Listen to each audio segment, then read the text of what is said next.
So hello, in this video I'm going to be talking a bit about badminton because something called teamwork in badminton.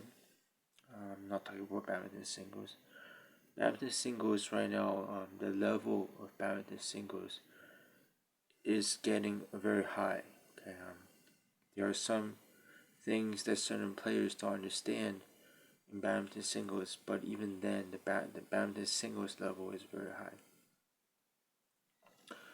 But when we talk about badminton doubles, the difference between doubles and singles is that doubles has teamwork. Okay, and what I want to talk about is one of several things. Um, First thing about badminton doubles that I want to talk about is the different steps that each play is broken down into. And then I'm going to be talking about how you can increase the level of your teamwork, because when you increase the level of your teamwork, there's several reasons for wanting to make that happen. And the first is confusion. You want to confuse your opponent. The second is just being in the right place. It's when you try to do teamwork perfectly, when you try to do teamwork in a way that makes sense, you and your partner are going to end up at the right place, because um, it's almost as if with an intention as to what to do, you can get there faster and you can get there in rhythm. The other part that I'm talking about really I talked about several things. What I want to talk about is with your teamwork, what are the different types of things you can actually try to do, right? There's a defensive teamwork, and that's different from an attacking teamwork. That's different from switching teamwork. That's different from so many different types of teamwork. So let's start with the simple stuff. Okay, so when does teamwork happen? Right? When do we actually go and okay, I'm gonna go and I'm gonna start the teamwork process? When does it start? So basically, there's several phases in badminton. All right, and it's confusing to think of it this way because it's very exact, and when you're playing the game, you don't think of it this way. But in reality, in terms of like, okay, if I'm doing music and I want to understand music, I can actually just go by feeling, or I can go by music theory. So right here, we're diving into badminton theory, not because we're actually interested in playing the game like this, but to understand this part so that when we do play, we can actually pay attention to certain things in a way that helps us improve our playing.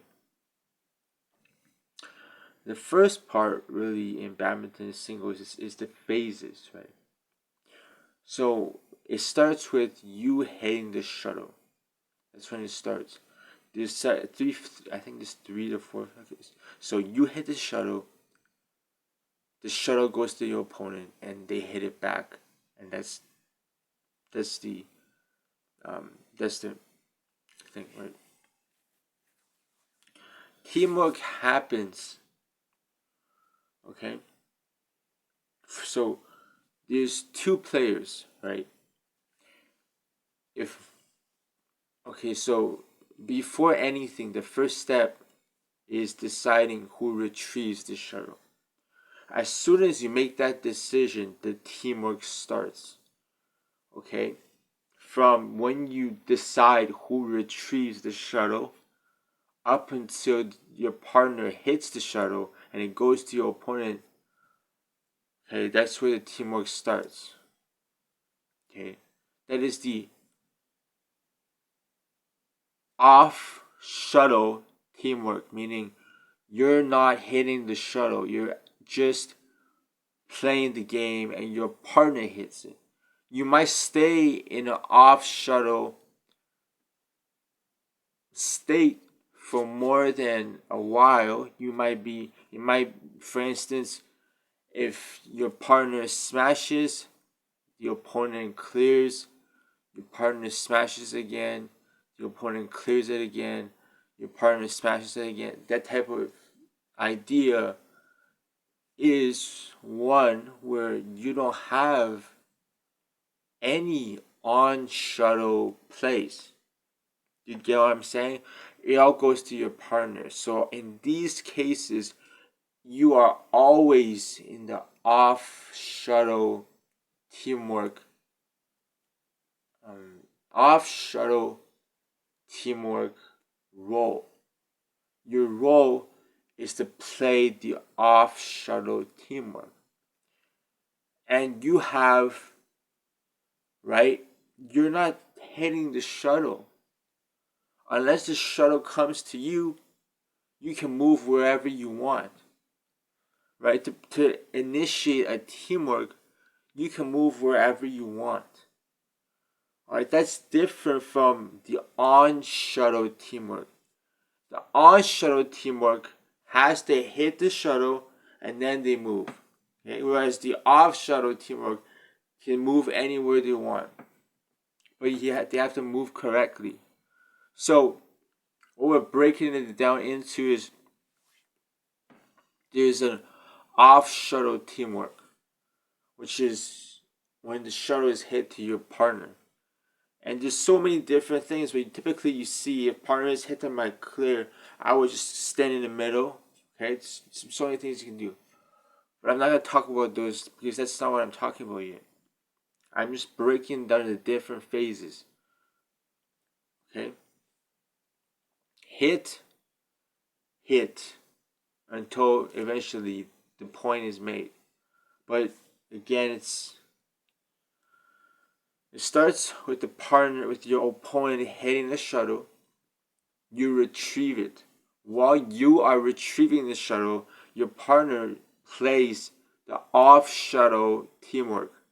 You retrieve it, and then you both play off shuttle teamwork. When you hit the shuttle and you're no longer hitting the shuttle, and the shuttle is going to your opponent, immediately you're making off shuttle decisions. There's two types of decision. The first type of decision is a on shuttle decision. Okay, you make the shuttle comes to you and you decide where to hit it. The second type of decision is an off shuttle decision. When you're not hitting the shuttle and you can do anything you want, you are making a decision for off shuttle. Meaning, let's say I smash, I can rush the front of the net, hoping to get it clear. My partner's gonna go behind me. Okay, you have to work as a unit. So that's kind of the breakdown that I'm doing here. So I'm gonna create more of these videos explaining these exact same terms because they're very important to understand. And kind of when you don't understand them, you can't play that way. So I'm gonna keep running this type of video again and again and again until someday like I feel like it's very accurate. So I don't feel it's accurate, not because I don't know it, because it's difficult for me to explain. So that's the first step, is the different steps. Okay? We kind of broke it down very roughly. It's not accurate, but that's what it is. It's hopefully it's at a level where everyone watching this video can understand if they're advanced players. So the next step is the types of movements you can make. Okay? The types of teamwork. And if you watch my games, it's gonna be a lot. So the types of teamwork, number one is confusion. Number one is defense. That is the most simplistic one. The simplistic one is defense. It's where you hit the shuttle and then you come back and you're playing perfect side to side. Or if you want perfect defense, you have to play one person is a little bit more to the left or to the right. Depending on which side of the court you just hit your last shot. Because if I hit it to the left side, they're gonna have a little bit more angle to that side. But it's not necessarily important because because really, if they're both right-handed, their equality, their symmetry is wrong. Not wrong, the symmetry is off. So when you play the perfect defense, if you want, you can decide, okay, I'm just gonna play perfectly half and half. You don't need to complicate things. Some people, they like to, well, at least some people in the other players, they like to kind of focus on tempting, trapping. They have to focus on causing danger, right? I'm gonna move more to the left, hoping he's gonna clear to my right side so I can get this match. These tiny details, I'm not gonna talk about them. Right? That's defense. Okay. Next is confusion. Confusion is very big. Confusion means you're always gonna have one person kind of initiate it, and basically the whole point of confusion is that it doesn't make sense, right? It's confusing, but you want to hit the shuttle, but you're trying to confuse them so that potentially they hit a shot that is bad, and I can just smash it, or play a aggressive net shot, or even whatever. That's confusion. The other one is attack. Attack is focused on understanding the different structures you have. Okay, so if I play it clear, where can he go, and I'm gonna move before he actually hits the shuttle, and I'm gonna try to, But the thing is, he sees that. That's why attack usually has to be hand in hand with confusion, because if I just attack really hard and he knows what I'm doing, it's not um it's not accurate. It's not proper. If I'm confusing him and he plays a bad shot, then I'm attacking him. So again, it's not a perfect video, but I hope it clears some basic questions. I will make more videos to kind of explain.